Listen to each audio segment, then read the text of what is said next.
जी welcome आप तमाम नाजरीन को हमारे इस चैनल पर खुश आमदीद। आज का जो हमारा टॉपिक है वो है जी, जो प्रोटेक्टर के दौरान जब प्रोटेक्टर आप कंप्लीट कर लेते हैं तो उसके बाद एक आपको लेक्चर डिलीवर किया जाता है। उसमें क्या क्या होता है, फिर आगे जब आप एयरपोर्ट पे जाते हैं तो क्या क्या चीज़ें आपको चाहिए होती हैं, इसी के बारे में आज हम आपको मुकम्मल डिटेल देंगे। हमारे साथ रहिएगा। अगर आप हमारे चैनल पर न्यू हैं तो हमारे चैनल को सब्सक्राइब कर लें और बेल आइकन के बटन को दबाना मत भूलिएगा, ताकि हर आने वाली मालूमाती वीडियो आप लोगों तक पहुंच सके। और वीडियो को कहीं भी स्किप ना करें। कई ऐसी इम्पोर्टेंट चीज़ें जब रह जाती हैं तो फिर वो रह ही जाती हैं। ये चैनल वैसे भी हमारा ख़ास तौर पे हमारे जो पंजाबी वीर हैं उनके लिए हैं, और फिर जो ट्रक ड्राइवर हैं दुबई में, उनको मालूमात पहुंचाना है और आसान लफ्ज़ों में पहुंचाना होता है। कई दफ़ा आप चीज़ें डिलीवर कर रहे होते हैं तो आपको लैंग्वेज का बहुत ज़्यादा जो होता है कि वो प्रॉब्लम रहता है कि आप जितना इजी तरीके से समझाते हैं, आम बंदा उसको इतनी ही जल्दी पिक करता है। तो चलते हैं हम अपने टॉपिक पे। जब आपका प्रोटेक्टर करवा लिया जाता है, प्रोटेक्टर तब होता है जब आपका वीज़ा, ट्रैवल वीज़ा निकल आता है।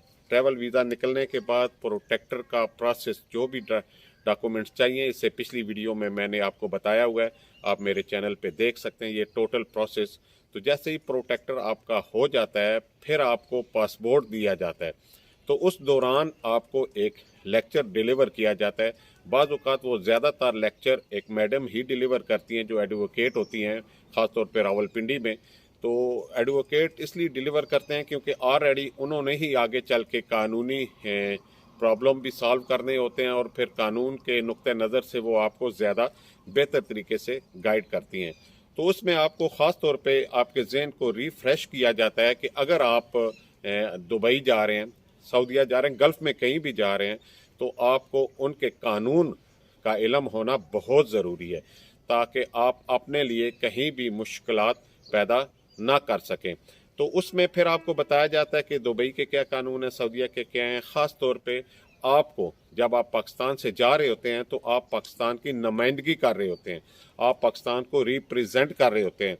तो जब आप किसी भी मुल्क को, अपने मुल्क को रिप्रेजेंट करते हैं, एक नुमाइंदा ही पूरा मुल्क होता है, तो फिर उसे बहुत सी चीज़ों का ख्याल रखना पड़ता है कि कहीं मेरी वजह से मेरे मुल्क की बदनामी तो नहीं हो रही। तो उसी तरह जब आप मतलब वहाँ जा रहे हैं तो फिर आपको इस चीज़ का ख्याल रखना चाहिए कि जो उनके कानून हैं, रूल्स हैं, रेगुलेशन हैं, उसी के मुताबिक आपने आपको मुकम्मल तौर पे डालें। कहीं भी कोई ऐसी मिस्टेक ना करें जो आपके लिए भी प्रॉब्लम बने और आपके मुल्क के लिए भी। ख़ास तौर पे इसी लेक्चर के दौरान बताया जाता है कि अगर आप दौरान सफ़र जा रहे हैं, आपकी क्योंकि इंश्योरेंस भी की होती है, आप अगर आपको हादसा पेश आता है तो फिर उस दौरान जो स्टेट लाइफ जो बीमा पॉलिसी आपकी होती है वो आपको बाकायदा 4 लाख तक रुपया इंश्योरेंस देती है। फिर इसी तरह अगर वहाँ जाते हैं तो काम अगर आपको नहीं मिलता, या फिर वहाँ कुछ सेफ्टी के प्रॉब्लम आते हैं, या फिर इंजरी हो जाती है, तो उस सूरत में ये जो प्रोटेक्टोरेट का अदारा होता है ये मुकम्मल आपके साथ तावन करता है। वैसे भी अगर आप लीगल हैं और आपको कोई प्रॉब्लम आ रहे हैं तो वहाँ की आप एम्बेसी से या ओवरसीज़ पाकिस्तानी कम्युनिटी से या ओवरसीज़ पाकिस्तान फाउंडेशन से आप कांटेक्ट कर सकते हैं। ये लोग आपकी रहनुमाई के लिए वहाँ बैठे होते हैं। लेकिन आपको ख्याल रहे कि जब आप वहाँ जा रहे हैं तो उनके मुल्क की सफाई का ख़ास तौर पे ख्याल रखें, कचरा ना फेंकें, और इसके अलावा आप किसी कानूनी तौर पे बहस में ना पड़ें, किसी सियासी बहस में ना पड़ें, किसी मजहबी बहस में ना पड़ें, और किसी सियासी या वो कहते हैं स्ट्राइक कहते हैं, हड़तालें वगैरह, उसमें ना पड़ें। ना उनके ऐसे कोई डॉक्यूमेंट्स या उनकी इंफॉर्मेशन लीक करें जो हमारे लिए या उनके लिए प्रॉब्लम बने।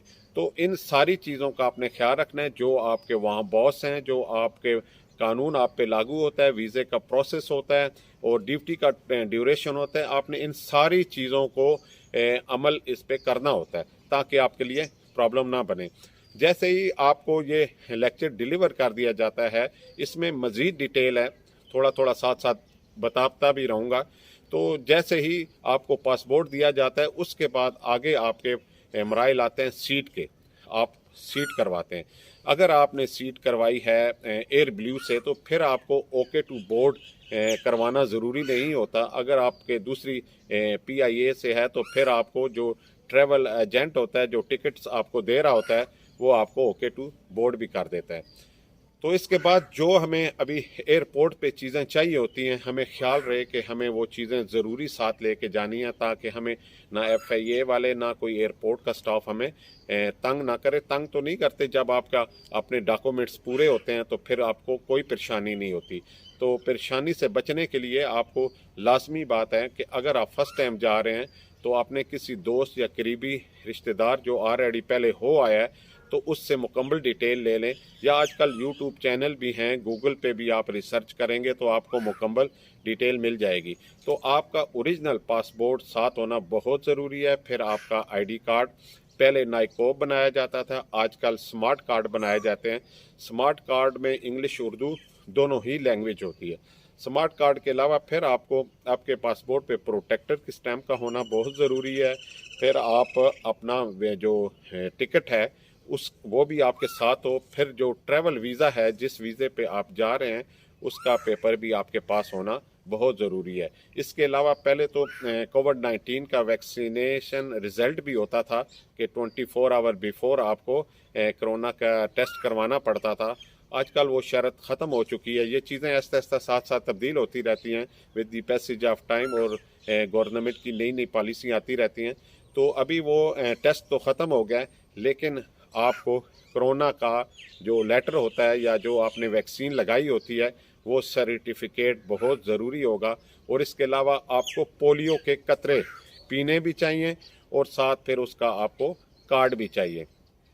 ये सारे जो डॉक्यूमेंट्स होते हैं ये आपके पास होने चाहिए। फिर इसी तरह अगर आपने स्टेट लाइफ है वो बीमा पॉलिसी करवाई हुई है तो उसकी कापी भी हो। अगर कोई और प्रॉब्लम है तो उसके भी आपके पास कापी होना बहुत ज़रूरी होता है। जैसे ही आपके पास ये डॉक्यूमेंट्स पूरे हैं, फिर आपने जिस एयर ब्लू पे या मतलब एरोप्लेन पे टिकट करवाया हुआ है तो उन्होंने आपको बताया होता है कि आपने इतना साथ लगेज लेके जाना है। फ़र्ज़ किया अगर 30 kg है तो फिर आप कोशिश करें कि 31 kg ना हो, 30 kg ही में आपने टोटल एडजस्ट करना है, क्योंकि जब भी आपका वेट ज़्यादा होगा तो एयरपोर्ट से वो माल आपको वापस कर दिया जाएगा, या फिर आपको एक्स्ट्रा ड्यूज़ देने पड़ेंगे जो आपके लिए परेशानी का बाइस बनते हैं। इसी तरह फिर आप साथ 4 से 5 किलो का हैंड कैरी ले सकते हैं, जो आपके पास मतलब जिसमें डॉक्यूमेंट्स होंगे या कोई ख़ास ज़रूरी चीज़ें होती हैं वो भी आप साथ रख सकते हैं। जब आप जा रहे हैं तो आपको इस चीज़ का ख्याल रहे कि जो एयरपोर्ट के रूल्स एंड रेगुलेशन होते हैं उन पे मुकम्मल तौर पे आपने फॉलो करना है। वीडियो बनाने से बचें, फ़ोटोग्राफी से बचें। फिर आप जो भी सामान लेके जा रहे हैं, आपकी सामान की स्क्रीनिंग वहाँ की जाती है, तो उससे पहले आपको स्क्रीनिंग अपने घर में भी करनी चाहिए। कोई भी ऐसा सामान या कपड़े या लिक्विड या फूड, कोई भी ऐसी चीज़ ना हो जो उनके कानून में ममनू करार पाई गई हो। तो उन सारी चीज़ों से आपने बचना है। कैंची से आप इज्तनाब करें, चाकू से इज्तनाब करें, कटर से, इवन कि सुई तक आप कोई भी ऐसी चीज़ नहीं ले जा सकते जो आपके लिए या एयरपोर्ट में आपके सबके लिए परेशानी का बायस बने। इसी तरह अगर आप मेडिसन लेके जा रहे हैं तो मेडिसन के लिए ज़रूरी है कि आपके पास वो डॉक्टर का ओरिजिनल जिस पे उन्होंने मेडिसिन रिकमेंडेड की होती है वो उसका पेपर भी साथ होना बहुत ज़रूरी होता है। तो जैसे ही आप एयरपोर्ट पे पहुंचते हैं तो फिर एयरपोर्ट पे इस चीज़ का ख्याल रहे कि किसी भी मुसाफिर का सामान आपने अपने साथ नहीं लेना, चाहे वो जितनी भी रिक्वेस्ट कर ले, क्योंकि आपको इस चीज़ की गारंटी नहीं है कि दुबई का या सऊदीया का कानून कितना सख्त है। अगर आपके पास से मंशियात निकल आती है, ड्रग निकल आते हैं या फिर चर्स वगैरह, हीरोइन वगैरह, कोई भी ऐसी चीज़ जो ममनू है, अगर वो आपके पास से निकल आती है तो सऊदीया का कानून आपकी गर्दन भी काट सकता है। तो इसलिए आपने किसी का भी चीज़ नहीं लेनी, और जो आपके अपने ख़ास रिश्तेदारों ने अगर कोई चीज़ दी होती है, क्योंकि आपके दोस्त अहबाब बाहर होते हैं, तो उनका भी आपने मुकम्मल तौर पे जांच पड़ताल करनी है। तो इन चीज़ों को आपने कह लें कि एक होता है कि केयरफुल, एक एक्स्ट्रा ऑर्डिनरी केयरफुल आपको हो के इन सामान के بیگ کو آپ نے دیکھنا ہوگا. پھر آپ وہاں سامان کسی صورت میں بھی اپنے سے دور مت کیجیے جب تک آپ کو بورڈنگ یا لکیج وہ آپ کو سٹیکر آپ کے میٹیریل کو بیگ کو لگ نہیں جاتا، اتنے تک آپ اپنے سامان کی خود حفاظت کریں تاکہ کوئی بھی اس میں کوئی چیز ڈال نہ سکے. یہ ساری چیزیں آپ کو بہت زیادہ کانشیس ہونا پڑے گی کہ آپ کے لیے پرابلم نہ بنے. جیسے ہی آپ پھر آگے آتے ہیں تو ایف آئی اے والے آپ کے پیپر چیک کرتے ہیں، کئی دفعہ فزیکلی آپ کا سامان بھی چیک کیا جاتا ہے. اس کے بعد پھر آپ آگے کاؤنٹر پہ جاتے ہیں، کاؤنٹر پہ باقاعدہ آپ کا جو ٹکٹس ہوتا ہے اس کو ویریفائی کیا جاتا ہے. پھر آپ کو بورڈنگ جو ہوتا ہے وہ اپنا سٹیکر دیا جاتا ہے، آپ کے بیگ پہ بھی لگایا جاتا ہے. تو اس کے بعد آگے پھر کیمرہ ہوتا ہے جس میں سے آپ کے مال کی سکریننگ ہوتی ہے. آپ کے جیب میں جو چیزیں ہیں، آپ کے پرس میں جو چیزیں ہوتی ہیں، سب چیزوں کی کیمرے میں سکریننگ ہونے کے بعد پھر آگے اسی طرح ایک دو مراحل ہوتے ہیں، اس میں سے گزرنے کے بعد آپ ویٹنگ روم تک پہنچتے ہیں. تو اس چیز کا بھی خیال رہے کہ اگر آپ کی فلائٹ میں مثال دے رہا ہوں کہ رات 10 بجے کی ہے تو آپ کو کم از کم 7 بجے لازم آپ کو 3 گھنٹے پہلے ڈپارچر سے پہنچنا ہوتا ہے. تو اس چیز کا خیال رہے کہ آپ لیٹ نہ ہو جائیں. آپ اپنے سفر پہ اگر دور دراز سے آ رہے ہیں تو تھوڑا سا جلدی نکل پڑیں تاکہ آپ 3 گھنٹے پہلے ڈپارچر سے پہنچ سکیں. کئی دفعہ ایسی چیزیں ہو جاتی ہیں، چھوٹی موٹی غلطیاں ہوتی ہیں یا پھر وہ کمزوریاں نکل آتی ہیں جو آپ کو ودن 1 آور آپ پھر اس کو ٹھیک کر سکتے ہیں. تو اسی طرح پھر ڈپارچر سے 45 منٹس پہلے وہ ڈور کلوز کر دیے جاتے ہیں، پھر کوئی بھی مزید انٹر نہیں ہو سکتا. تو جیسے ہی آپ پھر آگے آپ کو بلایا جاتا ہے جس گیٹ پہ بھی، تو فلائٹ پہ بھی، تو آپ وہاں جاتے ہیں تو فلائٹ کے پہ بیٹھتے ہیں، تب بھی آپ کا جو ہوتا ہے وہ ٹکٹ چیک کیا جاتا ہے. تو ان چیزوں کا بھی آپ نے خیال رکھنا ہے. جب آپ جہاز پہ بیٹھ رہے ہیں تو بیٹھنے کے دوران آپ نے سیٹ بیلٹ، بیٹھنے کے بعد سیٹ بیلٹ پہن لیجیے. پھر جو بھی ان کا سٹاف ہوتا ہے اس کے ساتھ مکمل تعاون کی کریں، کیونکہ جو وہ لوگ آپ کو بتا رہے ہوتے ہیں وہ ہماری سیفٹی کے لیے ہی ہوتا ہے. تو میں امید کرتا ہوں کہ میں نے کافی آسان لفظوں میں اپنے جتنے بھی ہمارے بھائی ہیں ان کو سمجھانے کی کوشش کی ہے. مزید بھی جو پختون کسانونا دلتا زماتا تا ٹول انفارمیشن انشاءاللہ ورکم دا چینل ستا پارادا، جو اردو نہیں جانتا وہ مجھ سے کنٹیکٹ کر سکتا ہے. میں اس کو انشاءاللہ تعالی پشتو میں بھی سمجھا دوں گا، اور جو ہمارے پنجابی ہیں ان کو پنجابی زبان میں بھی سمجھا دوں گا. تو ہمیں دیں اجازت. اگر آپ کو ہماری ویڈیو اچھی لگے تو حوصلہ افزائی کے لیے ضرور لائک کر دیجیے گا، یہی ہمارے لیے انعام ہوتا ہے. تو باقی انشاءاللہ اس سے اگلی ویڈیو میں ہم آپ کو کسی نئے ٹاپک کے ساتھ ملیں گے. ہمیں دیں اجازت. ہماری دعائیں ہمیشہ کی طرح آپ کے ساتھ ہیں. اللہ پاک آپ کو خوش و خرم رکھے. اللہ حافظ.